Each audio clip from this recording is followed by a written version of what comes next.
नमस्कार दोस्तों, आज किस वीडियो में आपका स्वागत है। शुरू करते हैं गणित का पाठ सीमा और अवकलज। इसी को हम अंग्रेजी में लिमिट्स एंड डेरिवेटिव्स के नाम से जानते हैं। तो इसकी पिछली 2 कक्षाओं में हमने जाना सीमा क्या होता है और सीमाएं कितनी प्रकार की होती है। आइए आगे बढ़ते हैं और देखते हैं आज के इस वीडियो में हम क्या पढ़ेंगे।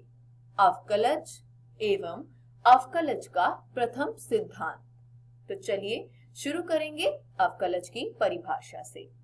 मान लीजिए f एक वास्तविक मानीय फलन है और इसकी परिभाषा के प्रांत में एक बिंदु a है। a पर f का अवकलज जो है वो कुछ इस प्रकार से परिभाषित होता है, बशर्ते कि इस सीमा का अस्तित्व हो। सीमा के अस्तित्व से आप क्या समझते हैं? सीमा का अस्तित्व तब होता है जब बाएं पक्ष की सीमा, दाएं पक्ष की सीमा और उस बिंदु पर जो आता है फलन का मान, वह तीनों आपस में बराबर हो और बिंदु A पर fx का अवकलज जो होता है वो f डैश a से निरूपित होता है। जैसा कि आप यहाँ देख सकते हैं f लिखा है, उसके ऊपर के चिन्ह को हम डैश पढ़ते हैं और यहाँ जो ब्रैकेट में a लिखा है इसका अर्थ होता है कि अवकलज का जो मान निकाला है वो हमने बिंदु a पर निकाला है। यानी f डैश a जो है वो बराबर होगा limit h tending to 0 f a plus h minus f of a divided by h। या फिर हम इसको ऐसे भी पढ़ सकते हैं सीमा h जो कि शून्य की ओर अग्रसर है, फलन में मान डालिए a प्लस h माइनस फिर फलन में मान डालिए a बटे h के। तो ये जो है वो अवकलज का सूत्र हो जाता है। आगे बढ़े तो हमने जाना एक और रोचक तथ्य कि अवकलज की इस परिभाषा को अवकलज का प्रथम सिद्धांत भी कहा जाता है। यानी जब भी आपको एक व्यापक रूप में अवकलज निकालने को कहा जाए तो आप लिख सकते हैं f डैश x बराबर लिमिट h टेंडिंग टू 0 यानी h शून्य की ओर अग्रसर है, ब्रैकेट में f of x plus h minus f of x बटे h। आगे बढ़ते हैं और देखते हैं एक उदाहरण। कहा गया है कि x का मान जब 2 है तब उस स्थिति में हमको फलन fx बराबर 3x का अवकलज ज्ञात करना है। तो हमें क्या कहा गया? सबसे पहले सूत्र हमने क्या याद किया था? f dash x is equal to limit h tending to 0 f of x plus h minus f of x बटे h। यहाँ पर हमें मान कहा गया है x बराबर 2 पे निकालना है, तो हमने लिखा f डैश ब्रैकेट में 2 बराबर हुआ limit h tending to 0 bracket में f ऑफ 2 प्लस h। क्या कैसे क्यों किया हमने? क्योंकि x की जगह पर यहाँ 2 दे रखा है तो हम 2 प्लस h लिखेंगे माइनस f ऑफ 2 बटा h। फिर आगे बढ़े तो समीकरण कुछ इस प्रकार से परिवर्तित हो जाएगा, लेकिन ये हुआ कैसे कुछ समझ नहीं आ रहा। तो चलिए आइए मेरे साथ, मैं आपको समझाती हूँ। यहाँ पर क्या लिखा गया है? f of 2 plus h। इसका क्या मतलब होता है? इसका मान होता है फलन का मान बिंदु 2 जमा h पर। फलन का मान क्या दे रखा है? 3x।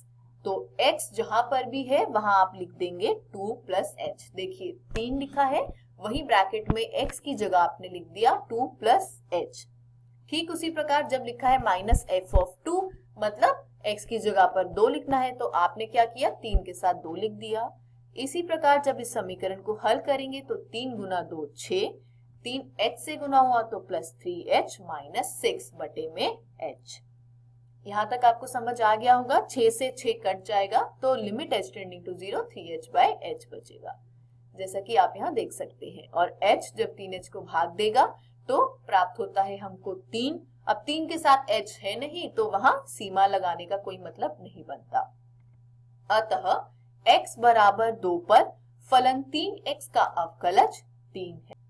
आइए आगे बढ़ते हैं और देखते हैं प्रमेय 1। पहली प्रमेय में कहा गया है, मान लीजिए कि f और g दो फलन ऐसे हैं कि उनके उभयनिष्ठ प्रांत में उनके अवकलन परिभाषित हैं। तो दोनों ही फलन जो हैं उनके अवकलन परिभाषित हैं। तब दो फलनों के योग का अवकलज उन फलनों के अवकलज का योग है। अब इस परिभाषा को हम मैथमेटिकली समझेंगे, क्योंकि परिभाषा ऐसे तो ठीक से समझ में आ नहीं रही। तो देखिए, इस परिभाषा को सबसे पहले हम दो भागों में तोड़ लेते हैं।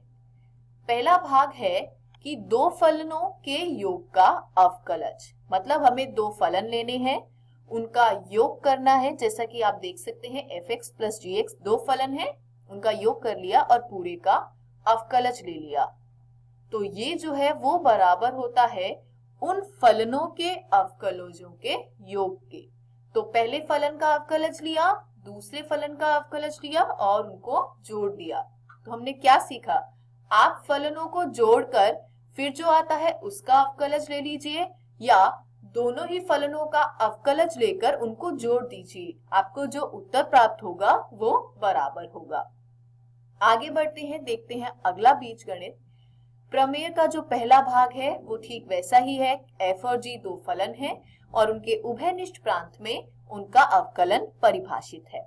तब दो फलनों के अंतर का अवकलज उन फलनों के अवकलजों का अंतर है। ये कैसे हुआ देखते हैं। कहा गया है पहले भाग में परिभाषा की कि दो फलनों के अंतर का अवकलज। तो आपके सामने दो फलन है fx और माइनस gx, ठीक है।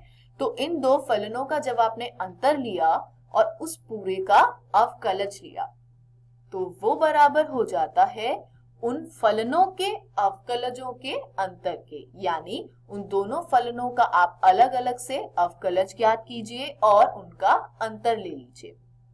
तो पिछले बीजगणित में हमने योग के बारे में जाना था और इस बीजगणित में हमने अंतर के बारे में जाना। चलिए आगे बढ़ते हैं और देखते हैं अगला बीजगणित। यहाँ चर्चा की गई है दो फलनों के गुणन की।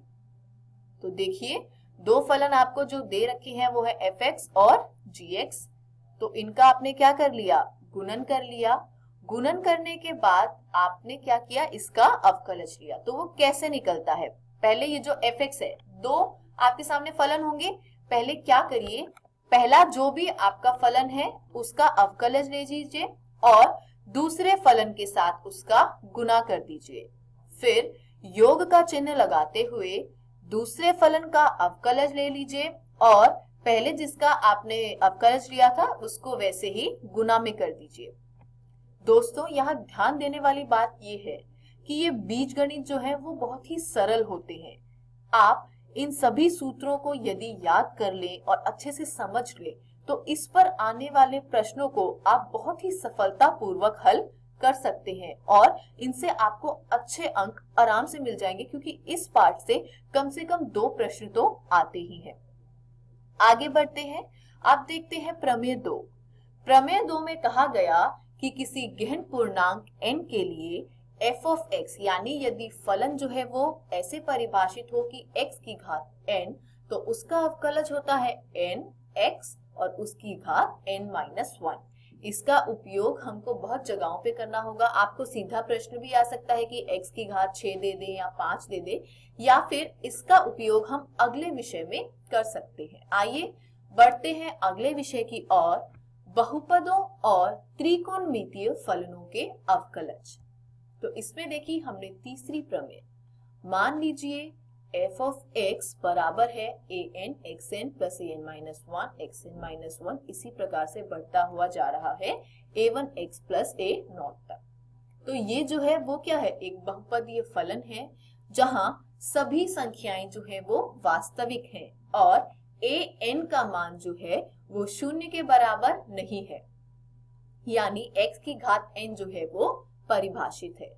तो इसका जो अवकलज हम ज्ञात करेंगे उसका सूत्र ये होगा d of f of x बटे में dx।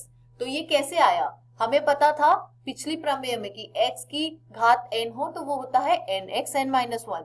ठीक उसी सूत्र को प्रयोग करते हुए आप इस बहुपद का अवकलज ज्ञात कर सकते हैं। तो बहुपद के साथ अब हम आगे बढ़ेंगे और देखेंगे कि एक त्रिकोणमितीय फलन का अवकलज किस प्रकार से परिकलित किया जाता है। आपको जो त्रिकोणमितीय फलन दिया गया है वो दे रखा है sin x। तो हम इसका हल देखेंगे और सबसे पहले हम कर लेते हैं कि जो फलन है उसको sin x मान लेते हैं। तो d of f of x बटा dx बराबर होता है limit h tending to 0 f of x plus h minus f of x बटे में h के।